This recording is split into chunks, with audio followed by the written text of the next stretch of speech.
Hey, fellow success seekers, this is Dr. Stanley K. Ellis, Mr. M.I.E. with you once again. And today we're talking about a topic that's near and dear to my heart, two plan A's. Now, oftentimes when we have conversations with young people, if you're an adult and you're watching this, when we have conversations with young people, one of the first questions we like to ask them is, what do you want to be when you grow up? And most times they have an answer, and most times we have an idea of what we would like their answer to be when we talk to them. So basically what I'm saying is, especially if we're their parents, we have an idea of what we want them to be when they grow up. And so when they say things such as, I want to be an entertainer, or I want to be a professional basketball or football player, I want to be an actor or an actress, the first thing that we say to them is, okay, so what's your plan B? What's your backup plan? And essentially, it's at that point that we begin to lose them. Because really what we've just done is we've introduced to them the possibility of failure. We've introduced to them the possibility of failure. We basically said to them that there is the possibility that your plan A might not work. So what's your backup plan? What's your plan B?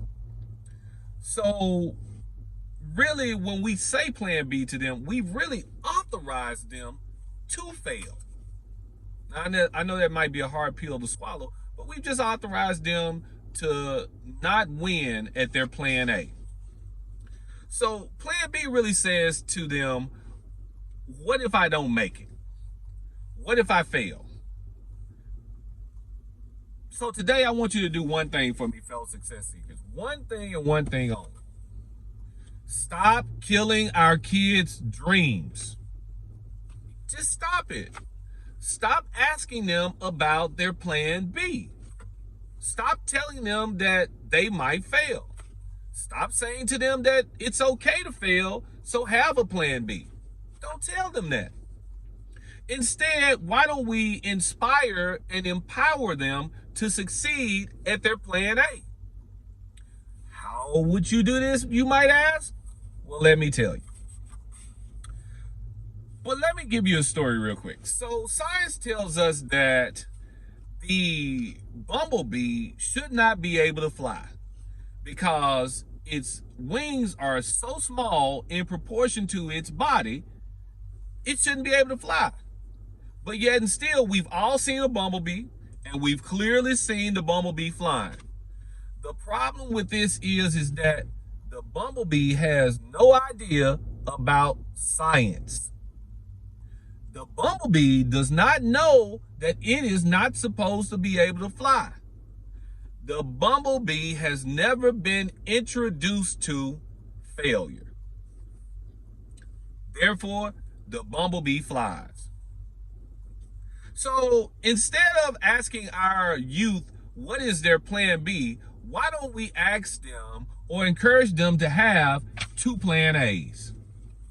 Two plan A's. So for example, how about this? Kid says to you, I want to be an actor when I grow up. And of course, we all know the odds of that might be slim. However, that one kid that told you that could probably just be the one that beats the odds. But if they say, I want to be an actor when I grow up, here's what your response could be. That's great. And while you're becoming an actor and doing great in that, why don't you also become the owner of a talent management company so you can help other actors to succeed? Two plan A's.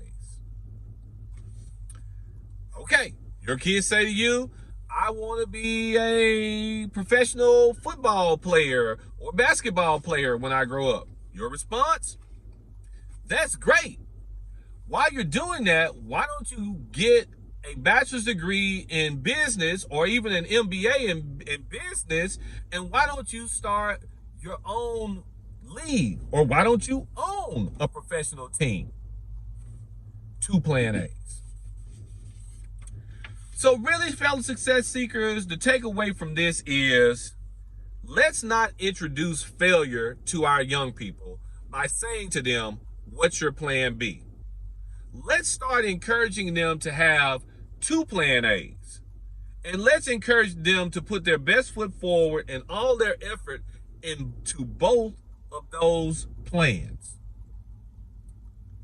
So this is Mr. M.I.E. fellow success seekers moving forward. And until next time, go M.I.E. yourselves.